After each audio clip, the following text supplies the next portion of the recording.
But the advice I think that you wrote about in the Daily Laws, I think you phrased it, always stick to what makes you strange and weird. And that's surprisingly really good advice, right?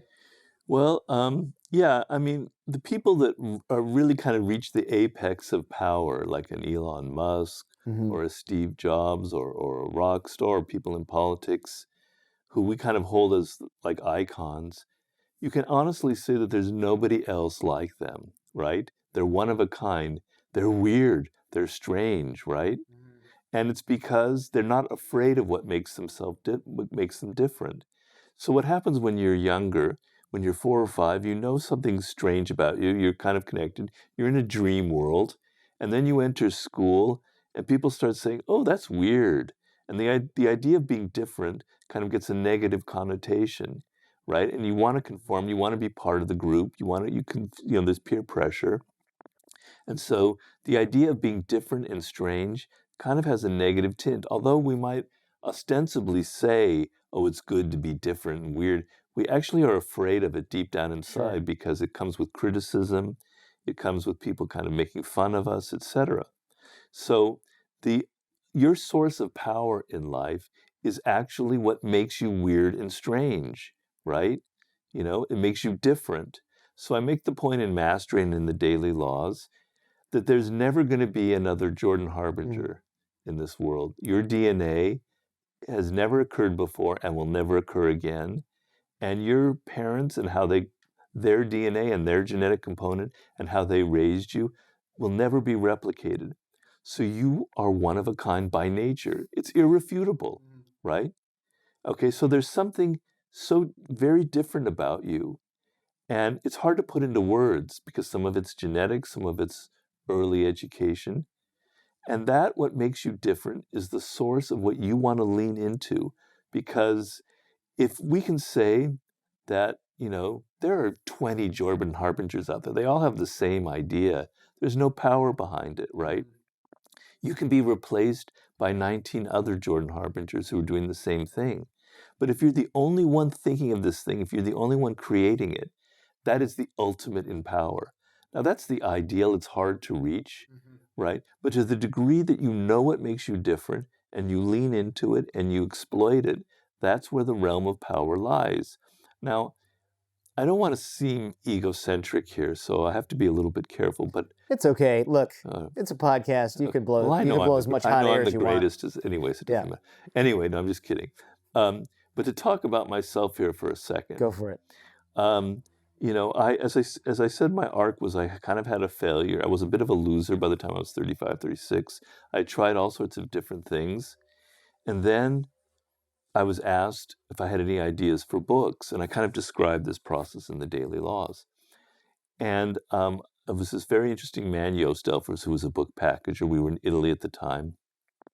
And I kind of improvised this idea that turned into the 48 Laws of Power.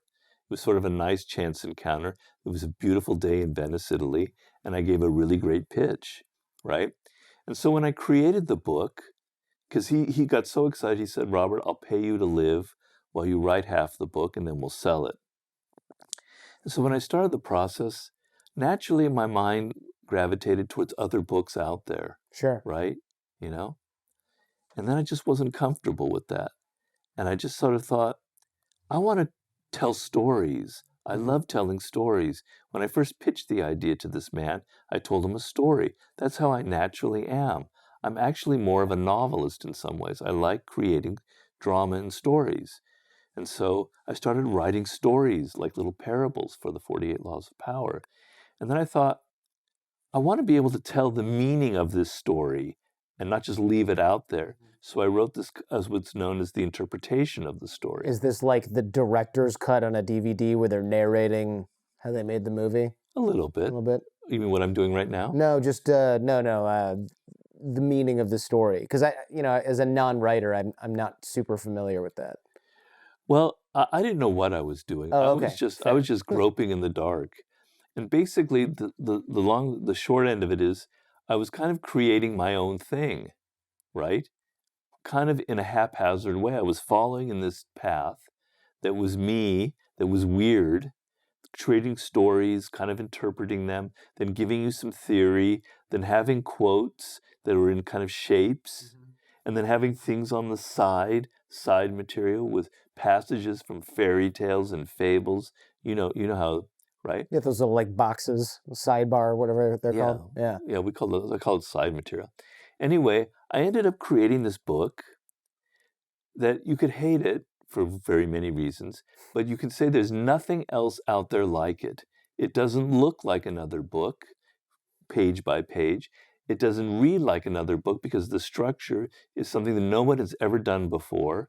You know, it's my own idea, right? And so it's like one of a kind. And then the publisher, when they first got the book, they loved it. They gave us an advance. And somewhere in the process, they said, you know, Robert, I think this book is just a little too weird. Let's kind of soften it a little bit. Let's make it more like other books. So that business with the story and the interpretation, get rid of that. Just write a story and kind of talk about it. Yeah. And then fortunately, the man who I mentioned here, Joost, the Dutchman who paid me, he stood by me, and because I said, I don't want to change it. This will either sink or swim the way it is. You know, it's a weird book, but weird sells. That's what makes it a powerful thing. So we stuck by it, and we said, no, we're going to do it our way. So the moral of the story is, if I had tried to make it like other books, I wouldn't be here talking to you right now. My book would not have succeeded. So by sticking to what makes me different, to what opened me up to ridicule, in fact, is what made the book so successful. So anyway. This point really is well taken, because there's another guest on the show, Ramit Sethi, he talks about financial things. One of the points he made on an earlier podcast was, I'm going to butcher the quote here, but it was something along the lines of, the market and people out there want to make you vanilla, but as soon as you become vanilla, they dump you because they already have vanilla. So you really want to be tutti frutti. Yeah, or like Neapolitan at the very least. That's the same thing. Yeah, is that what that is? Yeah. Yeah. If you like that clip and you want to see more just like this, subscribe to our channel for more, or click on the videos on screen now. To see full-length episodes, check out our main channel in the description below.